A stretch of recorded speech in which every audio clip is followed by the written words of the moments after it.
The intersection of Trump, Ukraine and the whistleblower Washington app. Very behind the scenes, a whistleblower from the intelligence community voiced urgent concern about a matter involving a conversation between Ukraine's leader and President Donald Trump. It's so hush-hush that even Democrats won't say all that they know, or suspect. Very much out in the open, Trump is calling for an investigation that involves Ukraine and could help him win re-election if it breaks his way. Trump's interest in getting dirt from abroad on prospective Democratic presidential rival Joe Biden has been hiding in plain sight for months. His fealty to standards that other presidents have either lived by or pretended to, as when it comes to chats with foreign leaders, for example, is thin.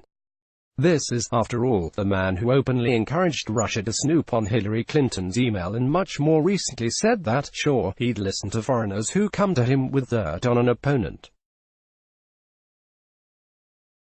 Why not? He wondered. As the contours of the episode roiling the Capitol begin to flesh out, here are some questions and answers at the intersection of Trump, Ukraine and the whistleblower. ____ Democrats blast latest Trump crisis. But what will they do? Washington app. A whistleblower's complaint over President Donald Trump's interactions with a foreign leader is testing the political and practical power Democrats can use against a Republican in the White House who so brazenly ignores protocol and presidential norms. Democrats were unanimous in their condemnation of Trump for going to extraordinary lengths to tear down a chief political rival by asking the new leader of Ukraine to investigate the son of former Vice President Joe Biden. But even as calls for impeachment amplified, Elizabeth Warren blasted Congress as complicit in Trump's transgressions. There were no signs that House Speaker Nancy Pelosi would move quickly to try to remove the president. Allies of Biden, the early front-runner in the Democratic presidential primary, seized on the developments to portray him as the candidate Trump least wants to face next fall. But the controversy could just as easily revive interest in the business activities of Biden's son, which would do little to further his campaign. Taken together, the developments bear a striking resemblance to the tumult of the 2016 campaign, in which Trump was accused of enlisting a foreign power to help him win an election. The president on Saturday denied any wrongdoing, and his most vocal allies and critics were energized. Political operatives in both parties suggested that for many increasingly numb to a constant sense of crisis, the fresh explosion of political drama may not seem so alarming. U.S. police assess rise in threat tips after 3 mass killings. Los Angeles app. It had all the makings of a massacre. 6 guns, including a Colt AR-15 rifle, about 1,000 rounds of ammunition, a bulletproof vest, and an angry Southern California man who threatened to kill his co-workers at a hotel and its guests.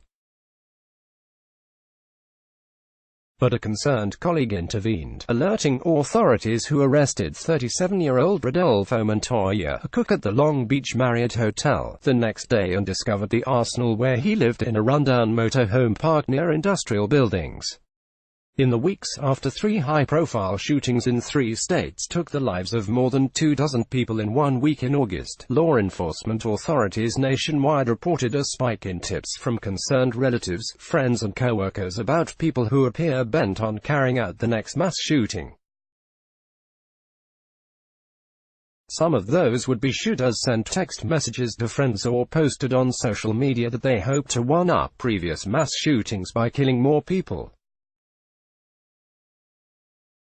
The reasons for the increase in tips and heightened awareness of thwarted mass shootings vary, law enforcement officials said. App interview. Colombia says Maduro's brutality must end. Bogotá, Colombia app. Colombia's president compared Nicolás Maduro to Serbian war criminal Slobodan Milosevic as he goes on a diplomatic offensive to corral the Venezuelan socialist, warning that he would be making a stupid mistake if he were to attack his US-backed neighbor. Ivan Duque made the comments in an interview Saturday with the Associated Press before traveling to New York, where he is expected to condemn Maduro before the United Nations General Assembly as an abusive autocrat. Duque believes Maduro is not only responsible for the country's humanitarian catastrophe but is also now a threat to regional stability for his alleged harboring of Colombian rebels. The brutality of Nicolás Maduro is comparable to Slobodan Milosevic, said Duque, who has called on the International Criminal Court to investigate Maduro for human rights abuses. It must come to an end. While Duque refused to rule out a military strike against the Marxist rebels he claims are hiding out across the border, he said any aggression by Venezuela's armed forces would immediately trigger a regional response that could include additional sanctions and diplomatic actions. If they consider doing something so stupid, they know what the consequences will be, said Duque.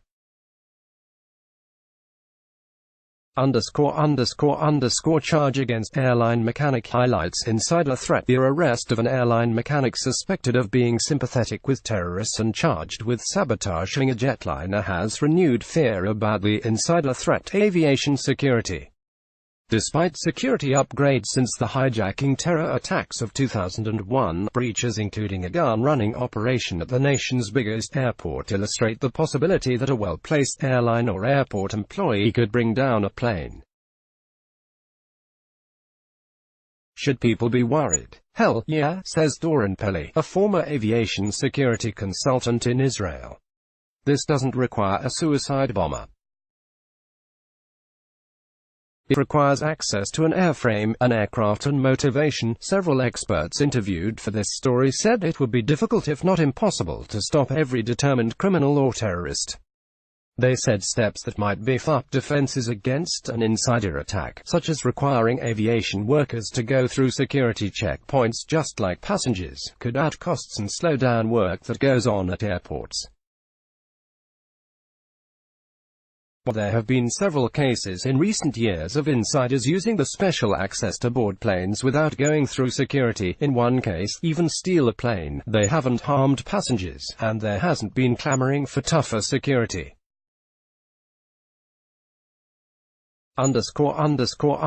UAW strike puts Trump GOP in political bind in key states. Lansing, Michigan. Democrats were quick to back working-class United Auto Workers in the strike against General Motors, delivering donuts and holding picket signs outside factories to show solidarity. It's a union they long have aligned with politically. There were no donuts from Republicans. Led by President Donald Trump, GOP officials have largely avoided taking sides in the strike that threatens to upend the economy in Michigan, an election battleground, a year before the 2020 vote. Both here and nationally, most Republicans said little about the substance of the dispute beyond hope for a speedy resolution. The muted response reflects the tricky politics of labor for Republicans.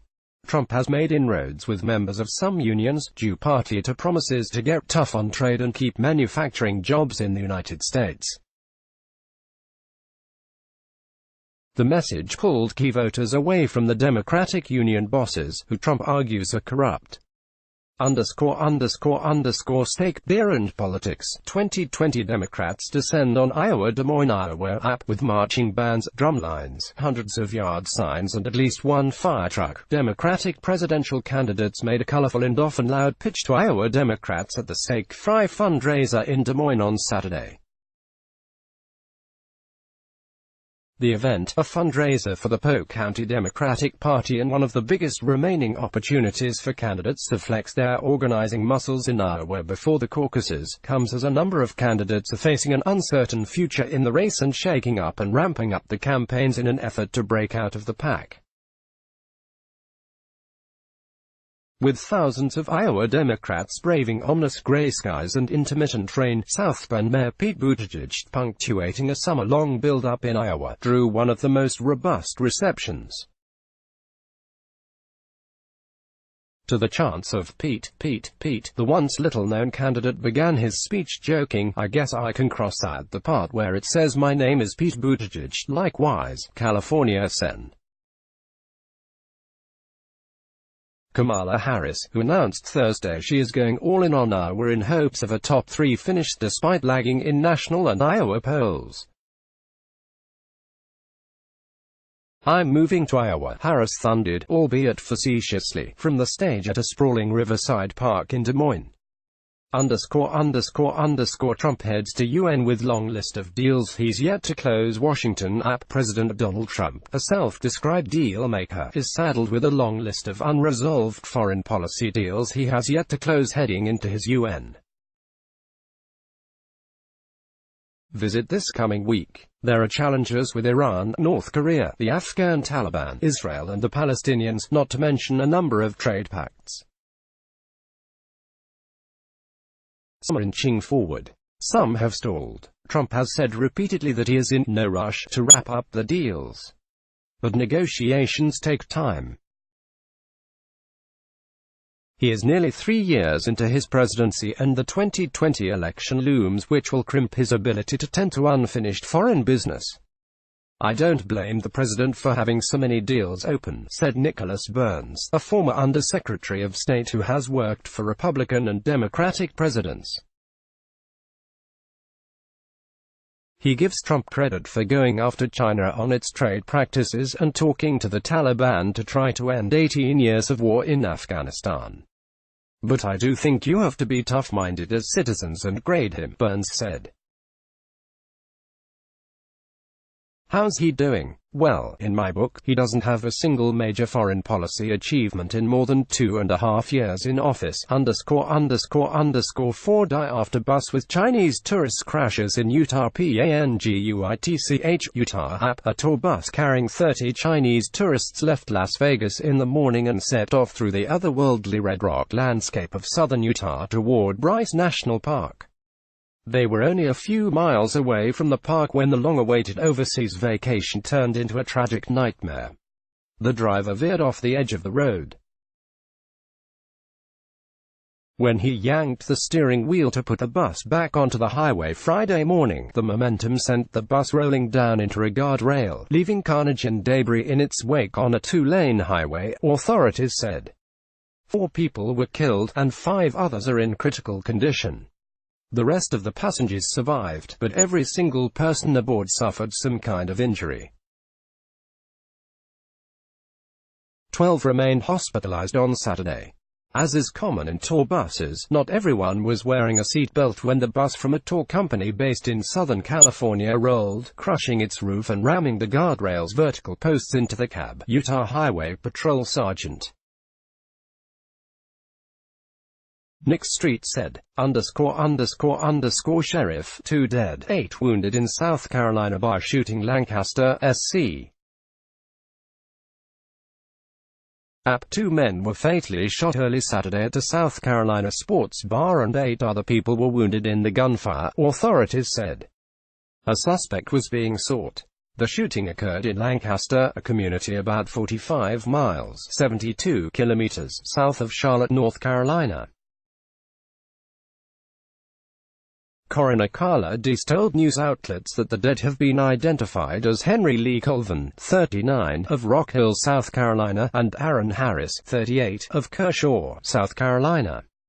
Authorities said 4 other people with injuries were airlifted to medical facilities for treatment after the shooting and that 4 others received treatment locally for non-critical injuries.